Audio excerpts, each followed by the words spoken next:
In spite of Adolf Hitler's demand at the beginning of March 1945 that the Allies find not one bridge left standing on the River Rhine to aid them in crossing the wide waterway, a remarkable coup by the US 9th Armoured Division captured the Ludendorff railway bridge intact on the evening of the 7th. Although the German defenders had attempted demolition, the charges had failed to go off. Taking advantage of the situation, US troops had seized the bridge, and within hours General Hodges was packing his forces across. The German leader, incandescent with rage that his order had not been carried out, had the officers responsible for the debacle shot and demanded that Goering employ all of the Luftwaffe's resources to destroy the bridge forthwith. The Luftwaffe commander gave the destruction of the bridge the highest priority, even calling for volunteers to dive their aircraft into the structure. In spite of low cloud, the Luftwaffe flew many unsuccessful sorties.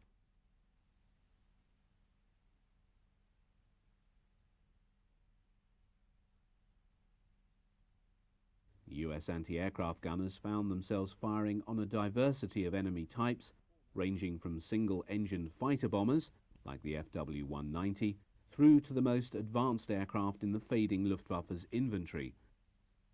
Bomb-toting Me-262 jet fighters and Arado AR-234 jet bombers all attempted, albeit to no avail, to bring the bridge down. Within 24 hours of the bridge having been seized, Hodges' forces had carved out a bridgehead, feeding in no less than 8,000 troops and supporting armour from 9th Armoured and 78th Infantry Divisions. But orders from above now restricted the US advance to just 6 miles beyond the bridge to the Cologne-Frankfurt Autobahn. 10 days after its capture, the Ludendorff Bridge finally succumbed and collapsed into the Rhine.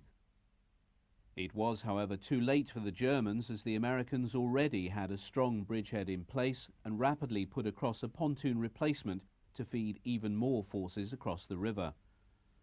In the meantime, the unforeseen opportunity offered by the bridge had led to controversy among the Allied High Command. Exploitation was passed over in favour of keeping to the long-planned assault across the Rhine to be undertaken towards the end of March under the command of Field Marshal Montgomery. On March the 23rd, Montgomery's 21st Army Group crossed the Rhine. Eisenhower now shifted the weight of the Allied advance into Germany from the northwest plain into central Germany. Believing that Berlin would be taken by the Soviets, Eisenhower reasoned that more worthwhile military objectives lay in central Germany and along the planned line of advance of the US Army, and Montgomery's advance was reduced to clearing northern Germany to the line of the Elbe. Having awaited Montgomery's crossing of the Rhine, Hodges' First Army broke out of the Remagen bridgehead on March the 25th and drove rapidly eastwards towards Myburg and Gießen. German resistance was weak. Although Kesselring, as German Commander West, disposed of some 60 divisions on paper, many were weak and morale was low. Opposition tended to be fitful, with only the occasional small battle group attempting to hold up the US advance, but these were rapidly pushed aside. Having detached 9th Army from Montgomery's command and placed it once more under Bradley's authority, General Simpson was ordered to break out of his bridgehead to the north of the Ruhr on March the 27th and drive eastwards towards Munster, capturing the towns of Bochum and Hamm en route. Simpson's 9th Army and Hodges' 1st Army were thus the northern and southern pincers of General Omar Bradley's plan to encircle the German Army Group B in the Ruhr.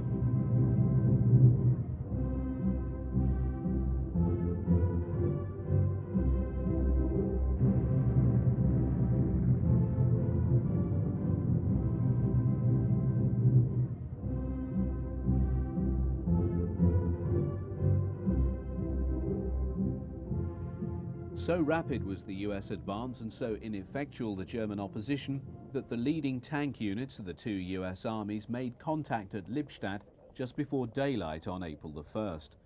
Netted within the pocket were 7 German corps and 19 divisions. Many small towns and villages along the route of the advance surrendered to the US forces. The local police and authorities were quick to offer assistance to the advancing Americans to spare their villages and towns from destruction.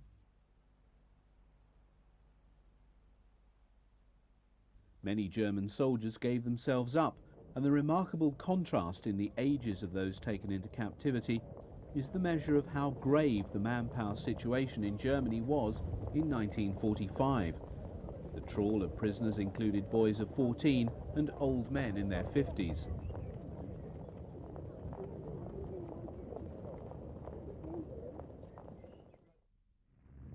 General George S. Patton's Third Army broke out of its bridgehead on the eastern bank of the Rhine at Oppenheim and, with 12th Corps in the van, advanced rapidly to the northeast.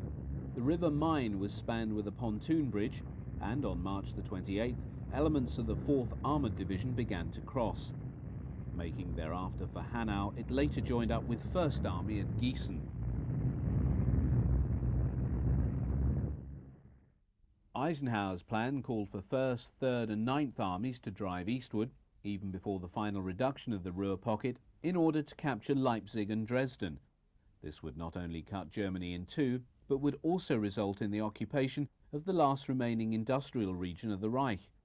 Patch's 7th Army and the French 1st Army were to advance into southern Germany to the south of the River Main. Rumours of a final stand in the Alps would later modify this plan. When on April the 18th the last German forces within the 80-mile-wide Ruhr pocket surrendered, the Americans were staggered at the vast quantity of material captured and at the huge number of prisoners that finally passed into captivity. No fewer than 317,000 were taken, a figure greater than at the fall of Tunisia or at Stalingrad.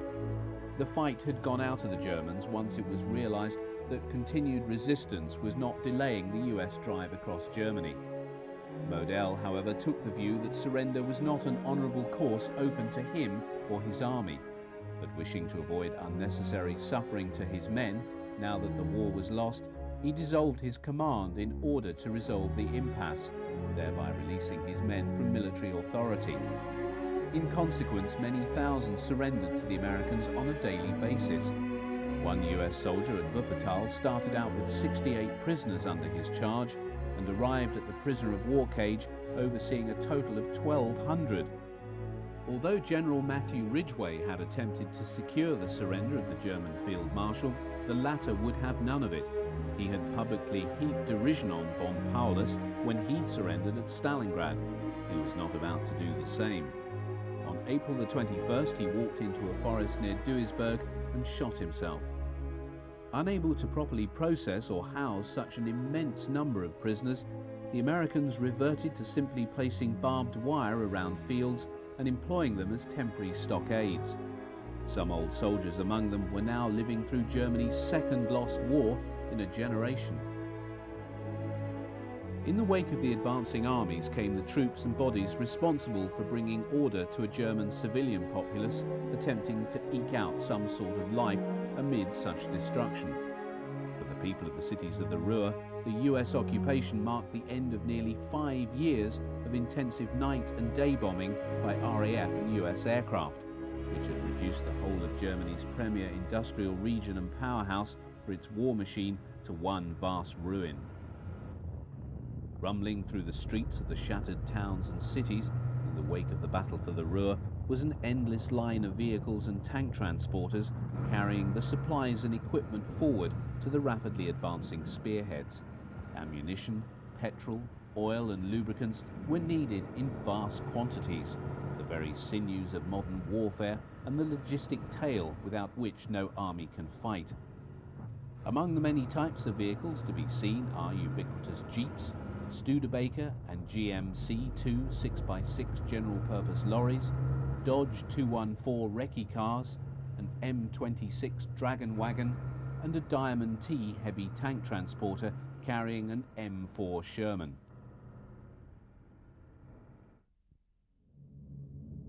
Although the US Army Air Force continued to send its fighters aloft during this period, Luftwaffe opposition was becoming a much rarer sight. P-51D Mustangs of the 354th Fighter Squadron are seen patrolling high over Germany at this time. The aircraft in the foreground carrying the name Down for Double and Ace of Spades playing card is flown by Lieutenant Colonel Gordon Graham, an ace with 7 air kills and 9.5 ground victories to his credit. This squadron was part of the 355th Fighter Group, the third highest scoring in the 8th Air Force.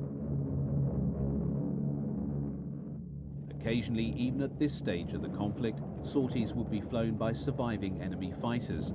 Caught on this colour gun film is a late model FW-190D9, which is being hounded to destruction by a P-51. Under such conditions of almost total air superiority, very few propeller-driven Luftwaffe fighters survived.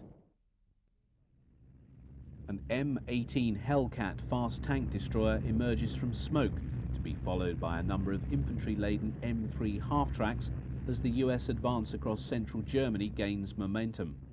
Hodges' First Army had been given the principal role in this thrust.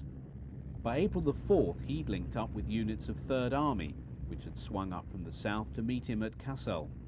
Patton's orders were to maintain his advance east, but to the south of Hodges, with a view to driving on and through Erfurt, Weimar and Jena to secure the industrial city of Chemnitz. To the north of Hodges' line of advance, Simpson's First Army was pushing eastwards across the historic Teutoburger Wald, where the Germans had hoped to make some sort of stand. Along the routes of all three armies, the soldiers were greeted by the same sight of surrendering villages and towns, white sheets and flags clearly visible. Groups of dispirited and forlorn German soldiers, many having thrown away their weapons, were to be seen plodding westward to surrender and hand themselves over. For the leading US tankers driving hell for leather across the flat terrain, it was a question not of stopping, but of simply directing them to the rear, where they would be dealt with in due course. Under the code name of the Zebra mission, 20 new T-26E3 Pershing tanks were shipped post-haste to Europe in 1945 for combat trials. This heavy tank was urgently requested as the Sherman tank had been shown to be severely wanting in the face of the German Tiger and Panther tanks. Even when upgunned to carry the long-barreled 76mm gun in the new T-23 turret, as is seen on these three late-production cast-hulled M4A1s, the Sherman was still unable to penetrate the frontal armour of these two German panzers. The Shermans also carry improvised frontal armour, added in the field to give some further measure of protection. For all its limitations, the Sherman was nevertheless a remarkable fighting machine. While it could not match the German Tiger or Panther in gunpowder or armour, it was far more reliable and faster than either. Nor was the lack of gunpowder, originally believed by the US Army to have been a major disadvantage in the design, because US Army tank doctrine had never envisaged that the Sherman would be employed to fight other tanks. That task was to be left to the specialized tank destroyer formations equipped by the specially developed N-10 armed with a 3-inch gun, and later M36, which mounted a 90mm gun. The role of the Sherman was deemed to be that of part of a manoeuvring force to support infantry and operate as mobile fire support to help effect the destruction of enemy strongpoints. The role in which it is seen in this film is exactly that envisaged for it by the US Army, that of the rapid exploitation of the enemy's front. When introduced in 1942, the Sherman was as good as any other medium tank in the world. Its continual updating and refinement, allied to the incredible production in the US, amounting to over 40,000 by war's end, a figure greater by a substantial margin than all of Germany's tank output during the conflict, meant that it could see effective service through to the war's end and beyond. The chassis of the M4 also proved highly adaptable and was used as the basis of the later variant of the M7 Priest self-propelled gun that was used to support operations by tank formations. All US Army medium tank units employed just the Sherman, mainly in its M4, M4A1 and M4A3 variants. Most M4A2s and M4A4s were supplied as Lend-Lease machines to the British and Soviets. Even though the Germans referred to the M4 as the Ronson lighter, it was nevertheless the machine spearheading the US Army's final destruction of the once vaunted Wehrmacht. Emerging as the premier US fighter bomber and ground attack aircraft of the European campaign, Republic's P-47 Thunderbolt was extensively employed to assist the advance of the US ground forces into Germany. Armed with 8.50 caliber machine guns, able to carry bombs and rockets, the Thunderbolt was, along with the British Typhoon, simply known to the Germans as Jebo, one of the hated fighter bombers that always seemed to be there.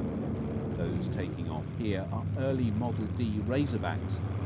Although available to service specific requests for support from the ground forces, the P-47s would fly from forward operating bases near to the front and engage on wide-ranging strafing missions behind enemy lines that would, in effect, target anything that moved along the roads and railway lines.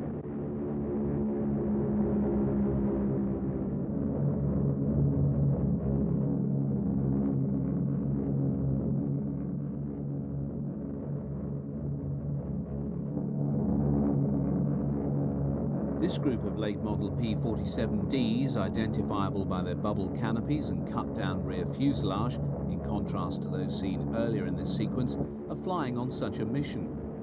In the absence of Luftwaffe opposition, these sorties could be undertaken virtually at will. And as the gun camera footage seen here testifies, the effect of all 8 machine guns firing on a target was highly dramatic and extremely destructive. The result of this devastating tactical air power was to virtually paralyze the movement of any daylight supply columns and transport.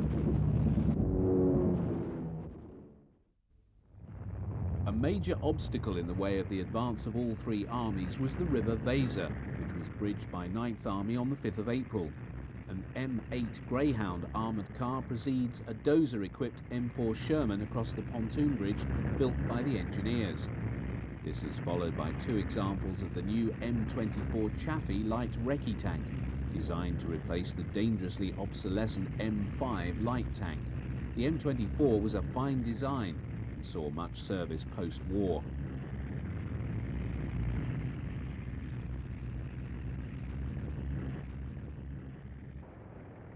Resistance by the Germans tended to be sporadic. A small camphor group of die-hard Waffen-SS soldiers, along with Volkssturm and Hitler Youth, would attempt to delay the US forces by fighting it out in a village that had been prepared for defence. The first German prisoners are seen running with hands up as they are herded towards the rear of the column. M4s of different marks are seen creating a gun line. The Shermans continue firing on positions in the village, and it is quickly covered by a pall of smoke from exploding shells. Infantry then advance into the village, past hastily made anti-tank obstacles constructed from tree trunks and telegraph poles supported by iron girders.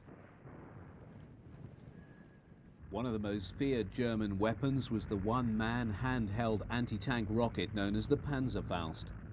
An M4A3 has just been hit by one of these hollow charge weapons. Other Shermans passed the burning and blackened hulk, no doubt giving a thought for the crew who probably died in their tank. The Panzerfaust could penetrate the armour of any Allied tank with little difficulty.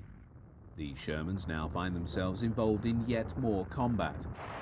A late model M4A3E8, better known to their users as the Easy 8, employs its turret-mounted machine gun to suppress enemy fire.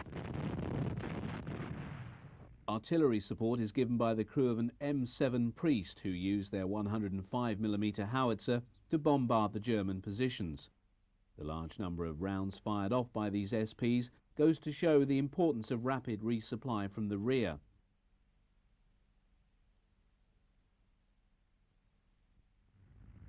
After the initial firefight, the US troops enter the town, taking advantage of the cover given by an M5 light tank.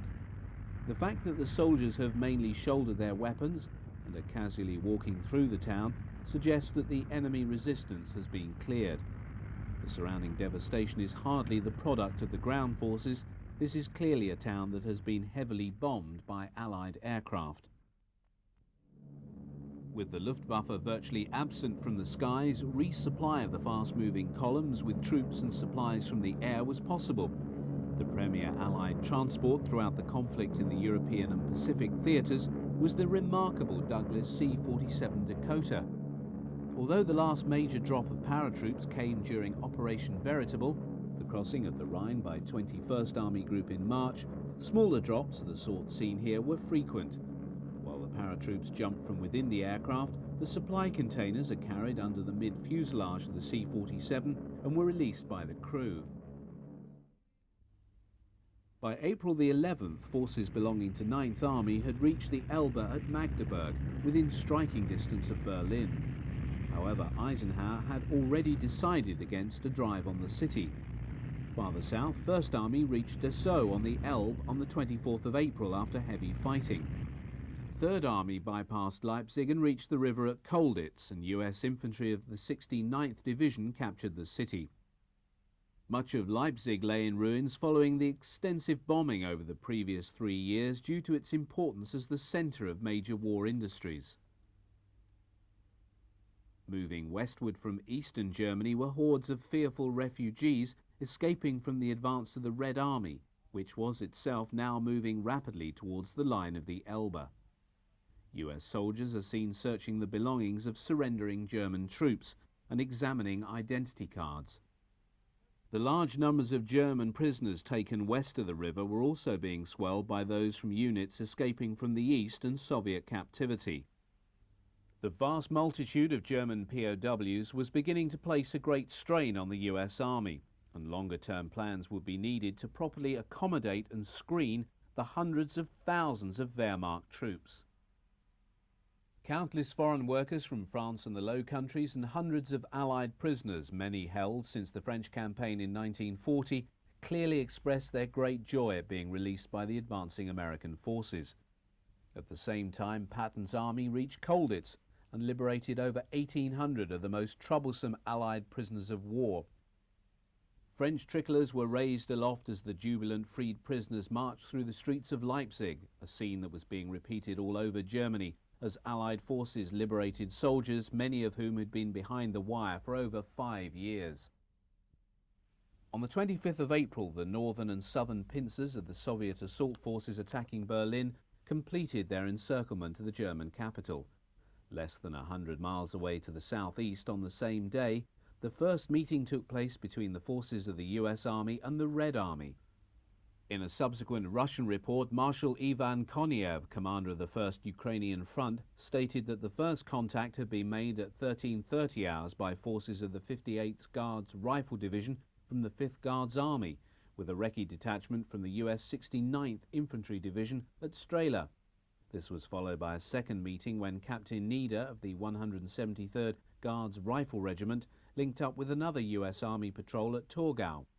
However, the official link-up of the two allies, as seen here, occurred at 4:40 p.m. when a patrol led by Lieutenant William D. Robinson of the 69th Infantry Division met more Soviet soldiers at Torgau. The event and subsequent low-key celebrations were filmed by American and Soviet cameramen for the domestic cinema and presented as the event that represented the cleaving of Nazi Germany in two. The subsequent fraternization between the armies of the two powers was nevertheless short-lived, even though the sentiments expressed by those who took part was no doubt genuine. Officer banter gave way to a cheerful dance with Red Army and US Army personnel whiling away the summer evening under the watchful eye of Joseph Stalin. On a more martial note, a US general was given the opportunity to view a Red Army T-3485 in close-up. There can be little doubt that much interest was shown by the Americans in this superb Soviet tank. Indeed, within 5 years, US Shermans would be facing these Soviet machines in fierce and heavy fighting on the bare hills of Korea in a new war in Asia. General Dever's 6th Army Group, comprising of Patch's 7th Army and 1st French Army, were tasked with covering the right flank of Patton's 3rd Army to its north. Although the French were powerfully motivated, they were not so well equipped, and Devers knew he would need to provide them with assistance. The fear of a German stand in the Alps also drew his forces southwards towards Bavaria. It was to lance the possibility of a national redoubt that, on April 12th, Eisenhower and Bradley diverted Patton's army southwards to assist Devers. US forces in southern Germany found themselves facing strong enemy resistance.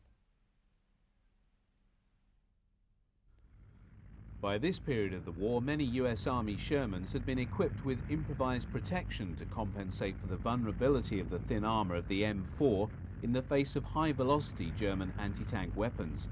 Welded frames were attached to the turret and hull by engineers in the field to carry sandbags. This particular dozer and sandbagged-equipped Sherman carries the standard 75mm M3 tank gun. Although having their Sherman covered by sandbags may have given the crew some degree of reassurance, it is questionable whether they were effective.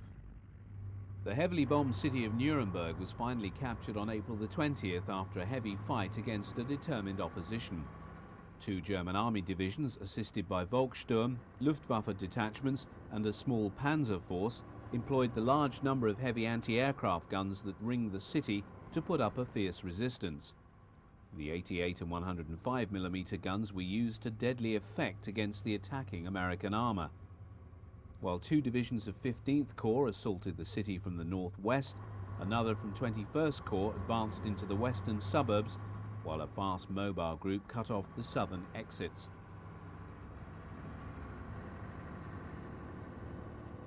Combat engineers had a hectic job constructing temporary bridges to replace the many bombed-out spans that crossed the waterways through the city. 6x6 2.5-ton lorries lead a Dodge weapons carrier across one of the bridges. Most important of the artillery towing vehicles produced for the US Army was the M5 high-speed tractor, which is seen here crossing a bridge in Nuremberg towing a 155mm howitzer, the standard heavy field howitzer of the US forces. It's followed by an M16 half-track armed with 4.50 caliber guns for use in the anti-aircraft role. For a few hours in the wake of the capture of Nuremberg on April the 20th, US troops take time out to relax in the Nuremberg Stadium, wherein Hitler held the great Nazi Party rallies during the 1930s. It was from the position on the dais taken up by the jazz band that the German leader had addressed the assembled throng of the party faithful and espoused the political creed that would plunge the world into war in September 1939. There were no doubt a few soldiers among those present who would have grasped the irony. Hitler's 1,000-year Reich brought down after just 12 years and symbolized by the US Army's occupation of the spiritual home of the Nazi regime. With Germany cut in two, most raids by US heavy bombers took place against targets in the south of the country, Austria and Czechoslovakia. The 19th of April had seen the final encounter of B-17s with enemy jet fighters.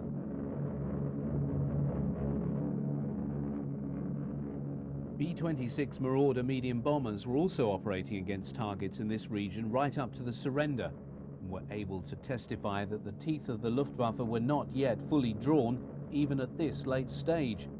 Between the 20th and the 26th of April, B-26s of the 17th, 322nd, 323rd and 334th bombardment groups found themselves involved in running fights and suffering losses to the Me-262s of JV-44 flying out of Munich Riem Air Base.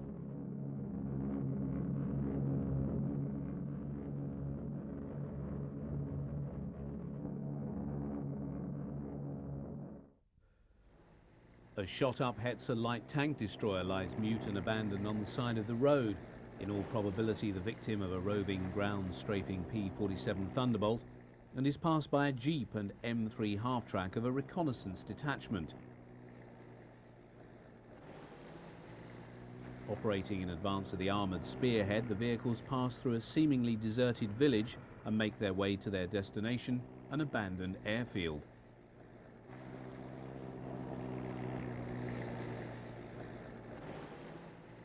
They pass a section of the fuselage of a destroyed Junkers Ju-88G night fighter, which still clearly bears the special camouflage scheme carried by such aircraft. Parts of the airfield have been put to the torch by its former occupants. On many such airfields, vast numbers of Luftwaffe aircraft were found abandoned. Pulling back from a gun line of Shermans are two of the 20 M26 Pershings to see service in Germany before the end of the war. The US tankers were highly appreciative of the new machine's heavy armour and powerful and accurate 90mm gun, which could deal with a Tiger I.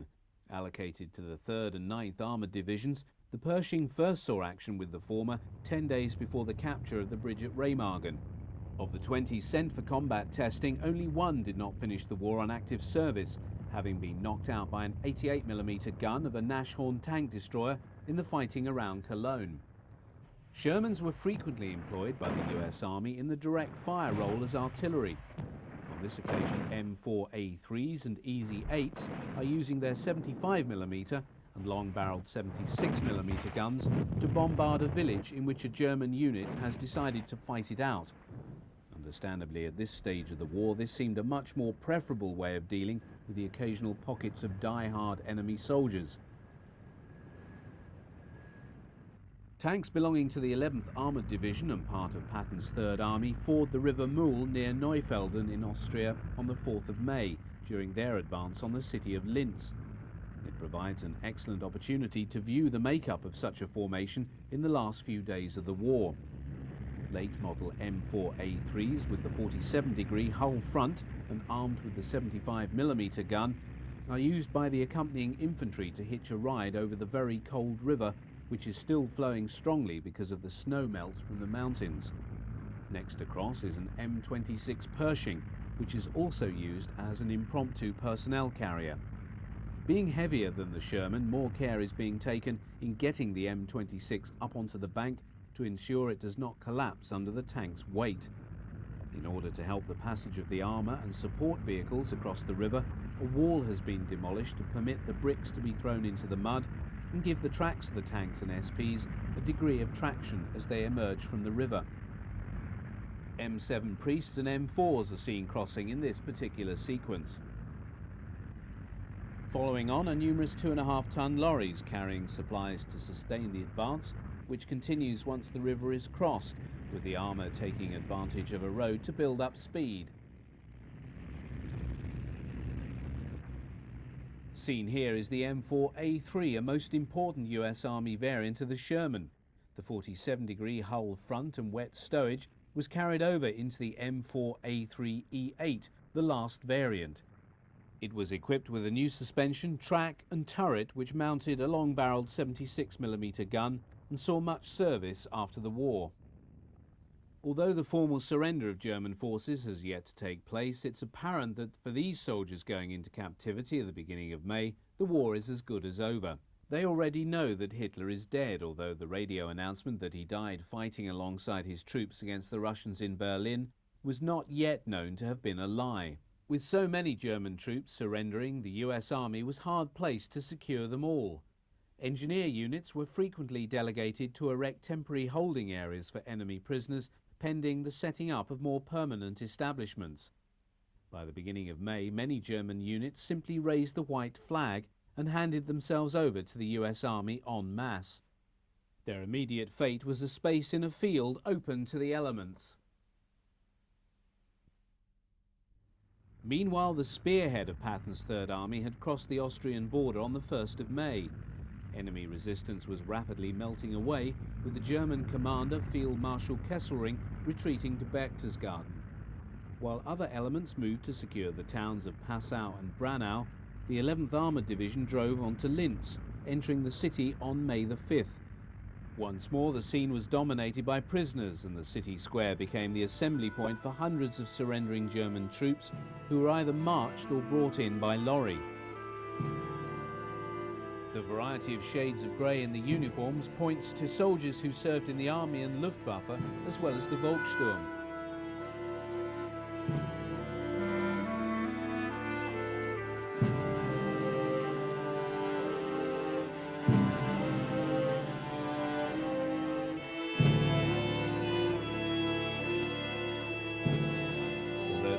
Troops seem quite relaxed. Tanks and M3 half-tracks are seen spread out around the square, providing a degree of security as the German troops are sorted, then marched out to begin their captivity.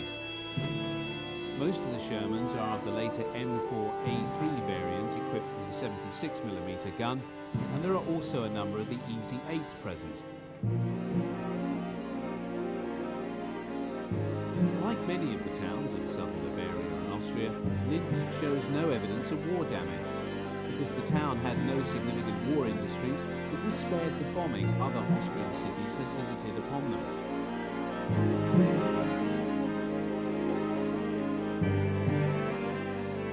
Linz was the town that Hitler had expressed the desire to retire to after the war and take up painting once more. The architecture had always appealed to him, and he had grand visions of remodelling it in accordance with his own ideas and taste.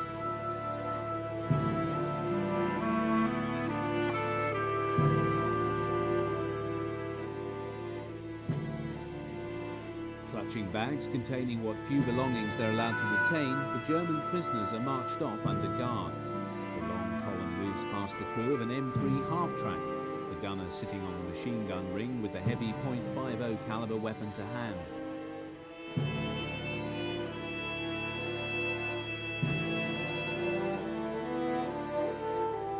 Marching out of town, it passes another guard Sherman, M4A3 with a 47-degree hull front. The olive drab colour scheme has been extensively lightened by a heavy layer of dust. With the German capitulation on May the 7th, there begins the formal process of surrender by the surviving German forces. As Linz marked the southernmost point reached by Patton's men, and as the US forces here were in close proximity to Soviet forces in Austria, many of the German units presenting themselves to US Army were escaping from the Russians. As officers formally greet each other and vehicles move forward nose to tail, every available vehicle that could move, including numerous bicycles, have been brought into use. US soldiers manning the roadblocks received the surrender of sidearms from the German troops.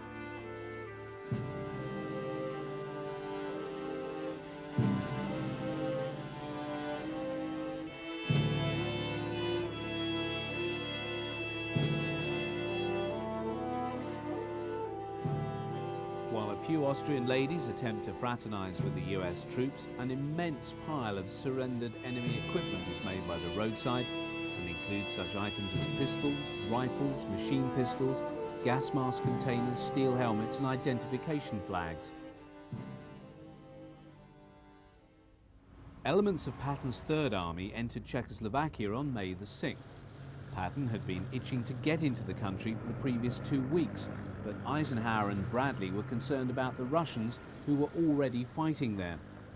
When the latter asked Patton why the Third Army was so concerned to liberate Czechoslovakia, he replied saying, "On to Czechoslovakia and fraternization." An agreement with the Russians was reached whereby the US advance would fall short of Prague, which was to be liberated by the Red Army. Hübner's 5th Corps was received with great enthusiasm by the natives in its advance on Carlsbad, Pilsen and České Budějovice. Here a column of M24 Chaffee light tanks are seen entering Pilsen to the acclaim of its citizens. Pilsen had been under German rule since 1938. However, the enthusiasm of the Czech crowds and the pleasure of liberation would soon be tempered by the reality of Soviet occupation. Marching through Pilsen and into captivity is the command, staff and troops of the German 7th Army, which had been displaced into Czechoslovakia by the rapid advance of Patton's Third Army southwards into Austria some weeks before. Dotted all over Germany, Austria and Czechoslovakia were immense dumps of abandoned German military equipment. That seen here is mainly composed of softskins, but there are a few identifiable late-model SD KFZ 250 one-ton half-tracks. Many of the lorries are Opel, Mercedes, Bussing and Tatra manufacture. While many are straight load carriers, there are a number of more specialised adaptations. A rarity among the junk lorries are 3 Puma 8-wheeled armoured cars, only a small number of which were manufactured in 1944. The most difficult problem now facing the US Army in the aftermath of the final surrender on May the 7th was that of dealing with the increased number of prisoners. All over the roads of southern Germany and the US-occupied areas of Czechoslovakia, long columns of prisoners snaked along roads as they were herded into temporary stockades and holding camps. With the virtual breakdown of the infrastructure within Germany, the Allied powers had to assume responsibility for supplying not just the needs of the civilian populace, but also of the surrendered military, whose numbers ran into the hundreds of thousands. Not surprisingly, the provision of such stretched the Allied logistical systems to the limit. While that of the US Army was well organized and provided for, even this situation posed a problem of a totally unique kind. One of the first tasks was to have many of the German troops shifted away from the temporary holding areas, near areas in close proximity to the Red Army, and move them into camps deeper within the US Army's area of admin within Germany. In Austria and Czechoslovakia, the desire of so many German units to escape from captivity under the Soviets had caused problems. Some German units in particular had good reason not to want to fall into Soviet hands. Waffen-SS formations and other units who had spent much time serving on the Eastern Front were deemed by the Red Army to be rightfully theirs to take prisoner. A good example was that of Erich Hartmann, the highest-scoring Luftwaffe ace of the war and of all time, with 352 aircraft to his credit, all Russian. On May the 8th, Hartmann and many others serving in JG-52 had surrendered to the US 90th Infantry Division at Písek in Czechoslovakia. 8 days later, he and many of his comrades, and accompanying women and children, were handed over to the Russians. Hartmann spent the next 10 years as a prisoner in Russia. The movement of thousands of POWs in exercises like this were to be repeated on a regular basis all over the British, French and US sectors of Germany. In eastern Germany, the holding pens near operating railways were emptied of their prisoners as soon as trains were available to transport them back to Russia. Vast numbers of German POWs who surrendered in the east were deported back to the Gulag, where those that survived returned to Germany from 1950 onwards. One other reason for this transport of prisoners was the need to concentrate them so that the Allied authorities could begin the process of screening them. Long lists had already been prepared of individuals belonging to the Nazi Party, the SS and the Wehrmacht whom the Allies wished to find. Others whom had special skills or expertise were also trawled from within the POW camps. Günter Rahl, another high-ranking Luftwaffe ace with 275 victories to his credit, was to recall after the war how he escaped the massive open-air camp at Heilbronn near Heidelberg. The commander of the camp appeared one morning and read out a list of names that included his own. He first thought it covered only highly decorated pilots. He later discovered that the US authorities wanted to lay hands on all pilots with experience of flying the Messerschmitt Me-262 jet fighter. He was asked if he wished to go to America, which he later did. In due course, he became commander of the new post-war Luftwaffe. Other specialists were also sorted out, those who had worked on other prestige military projects such as the V-1 and V-2 rockets. The currency in knowledge among the defeated was already acquiring great value with the victors, as within days of the end of the war, the once former allies in West and East began to distance themselves from one another. The fate for the majority of German POWs in the immediate aftermath of the surrender was not pleasant. Many found themselves herded into huge penned-in areas occupying many acres of ground devoid of any cover or facilities. At night they lay in the open air, and many succumbed to illness and disease. While much can be laid at the door of the difficulty in dealing with such vast numbers of prisoners, it is also true to say that in the light of the discovery of the darker side of Nazi Germany, there were many on the Allied side who saw in their situation a rightful punishment for the regime's crimes. The capture of Salzburg and Berchtesgaden and the entrances to the mountain passes by the US 15th Corps effectively ended any possibility of a final Nazi stand in the national redoubt of the Alps. Berchtesgaden itself had been spared the ravages of war and still retained its picturesque pre-war postcard image. However, its proximity to Hitler's mountain retreat at the Ober-Salzberg saw the valleys around the town reverberate to the sound of exploding bombs just days before the arrival of the US Army. On April the 26th, RAF Bomber Command unleashed a daylight attack by a force of Lancaster heavy bombers directed at the destruction of Hitler's private retreat in its last major bombing raid of the war. Although heavy anti-aircraft fire was encountered from batteries protecting the site, the damage inflicted was extensive, as is clearly witnessed by this film and the US soldiers exploring the ruins. Bombing was focused on the SS Guards and Control Centre, the Eagle's Nest and Hitler's Chalet. The latter was well known, having been seen in many newsreels as the place where Hitler had personally welcomed many foreign dignitaries and politicians before and during the war. Film of him relaxing there also showed the presence of many of the other leading figures of the regime in attendance, such as Goering, Bormann, Goebbels, Himmler and Speer. Indeed, a number kept their own chalets nearby. Goering had left Berlin and travelled down to stay in his chalet on the Ober-Salzberg in the days before the fall of Berlin and the final German surrender. Hitler had been particularly proud of the very large windowed view from the main hall across to the mountains and was frequently photographed in this room. American soldiers now take advantage to stand in the remains of the room where history was made and peer out of the hole where the great picture window had stood until blown out on April the 26th. Subsequently, the Berghof was demolished and little now remains on the site. Although he had been a distinctly lesser figure in the Third Reich for some time, the capture by the US Army of Reichsmarschall Hermann Goering on May the 7th undoubtedly netted the best known of the leading Nazis after Hitler himself. Goering's conviction that Eisenhower would wish to speak with him was rapidly punctured, and in the days that followed, his prime concern seemed to be that, at the very last, Hitler had denied him and instead appointed Admiral Dönitz as his successor. When, on May the 20th, he was flown to Luxembourg to be interned along with other leading figures of the Reich, a confidential report sent by one of his interrogators warned that Goering was not to be underrated and should not be regarded as a comic figure. His appearance and manner disguised a still cool and calculating mind, as was revealed when on trial at Nuremberg, where he emerged as a most formidable defendant. Other than that of Rommel, the names of only a few German generals were known to the public in the USA and Great Britain during the course of the war. One of these was Field Marshal Gerd von Rundstedt, and he was both portrayed and seen by many on the Allied side as the archetype of the Prussian officer in the German army. Indeed, he was the senior officer in that service during the conflict.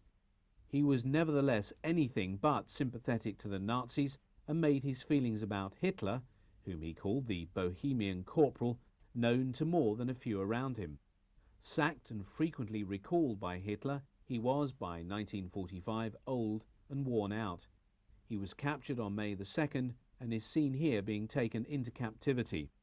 In 1948 he was indicted for war crimes by a British military court, but served just 1 year. He died in 1953. Smiling Albert Kesselring, while a Luftwaffe Field Marshal, held numerous commands. He was the second man to serve as Luftwaffe Chief of Staff. He also commanded air fleets in the first years of the war, was the senior German commander in the Mediterranean, and oversaw the German campaign in Italy. His final command was of the forces defeated by the US Army in Germany in March-May 1945 and was captured in Berchtesgaden on May the 15th. When appointed to the office of Inspector General of Fighters in December 1941, Adolf Galland was already a well-known fighter ace with 94 officially confirmed victories and Geschwader commander. From then until December 1944, when he was unceremoniously sacked by Goering, he attempted to organise and best use the Luftwaffe's fighter arm against impossibly growing demands. Galland became Goering's scapegoat for the inability of the fighter arm to defeat the Allied bombing campaign over Germany. Still wearing his uniform of Generalleutnant and his Knight's Cross with swords and diamonds, he's seen here with his US interrogator, Major Max Rosendorm of the United States Army Air Force. In the best tradition of fighter pilots everywhere, they used their hands to do much of the talking, and the subject of their conversation was the Me-262 and JV-44, the elite jet fighter unit commanded by Galland from January until war's end. Oberst Hans Ulrich Rudel fell into American hands, despite being wanted by the Russians, who'd been the primary victims of his remarkable destructive expertise. This flyer's record was unique. He emerged from the war as the most highly decorated of all servicemen in the Wehrmacht and the most highly decorated flyer of all time.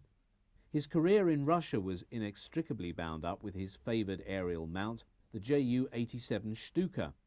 By war's end, he had flown 2,000-plus sorties and had destroyed over 500 Soviet tanks in his cannon-armed Ju-87G. He even flew again after losing his lower right leg in early 1945 and was the only recipient of the Knight's Cross with golden oak leaves and diamonds.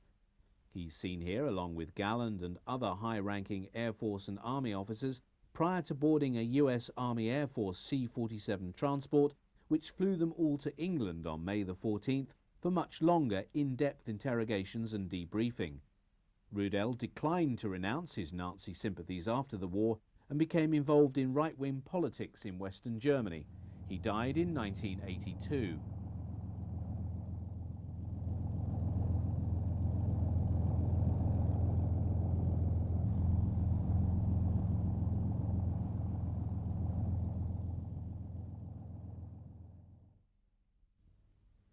In the weeks following the German surrender, the US camera team responsible for this film travelled to Berlin and were on hand to record the British ceremony honouring Marshal Georgy Zhukov for his unique contribution to the defeat of Germany. British troops are drawn up in full parade order and await the arrival of the reviewing officer. Arriving in his staff car to make the formal presentation to the Soviet Deputy Supreme Commander against the dramatic backdrop of the shell-pocked columns of the Brandenburg Gate was Great Britain's leading soldier, Field Marshal Bernard Montgomery.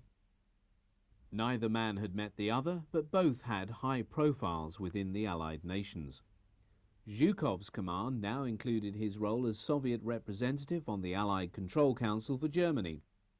Following his review of the drawn-up British Honour Guard, Zhukov and his staff proceed past a line of drawn-up and specially painted bronze-green Cromwell tanks.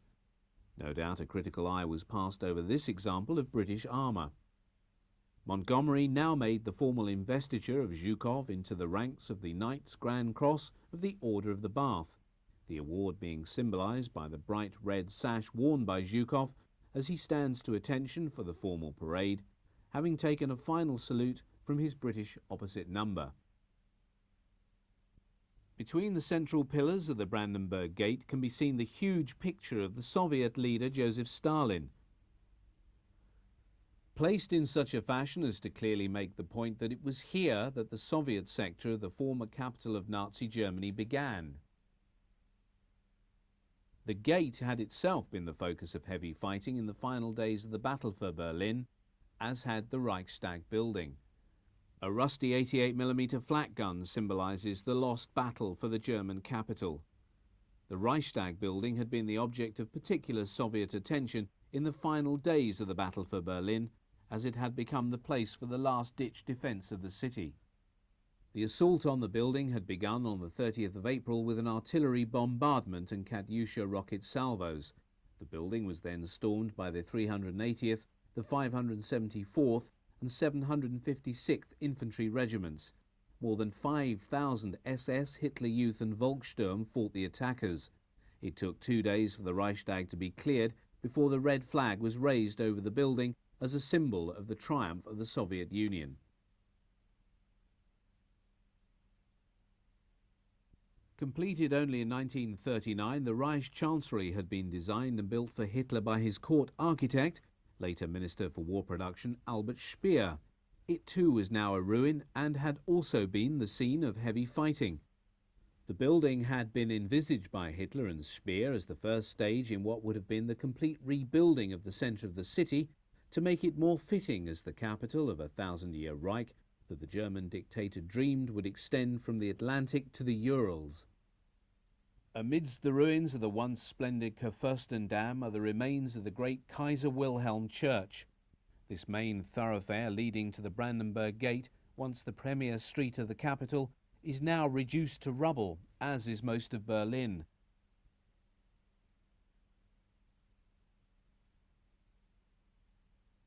As the camera pans down the frontage of the shattered buildings, it is still possible to pick out the names of hotels, shops and theatres that made the Kudamm famous for shopping and nightlife.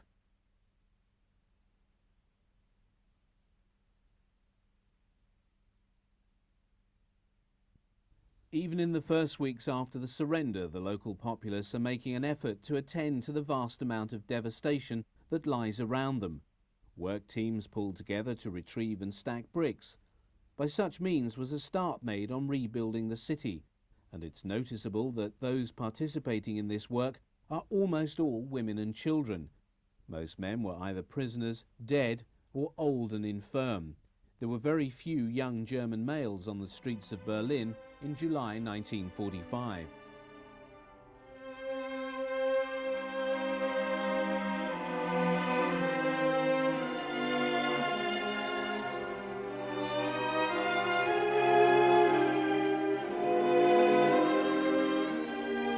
A flight over the city provides ample testimony to the immense destruction wrought on the former capital of Nazi Germany by 3 years of intensive aerial bombing by the RAF by night and the US 8th Air Force by day.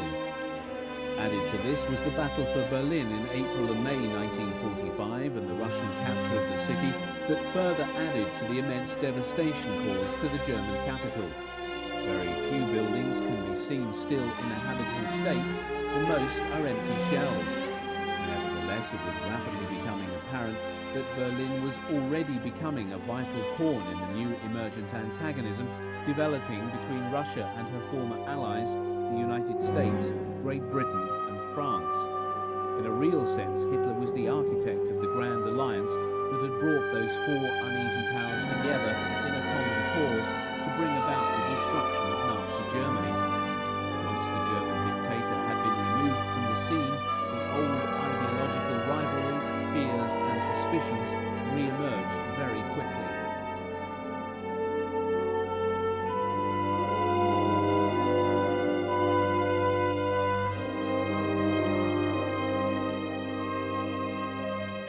It is fitting, therefore, that the last image should focus on the Brandenburg Gate, at once the symbol of a defeated Germany and, for the 50 years after 1945, the symbol of the iron divide that separated Europe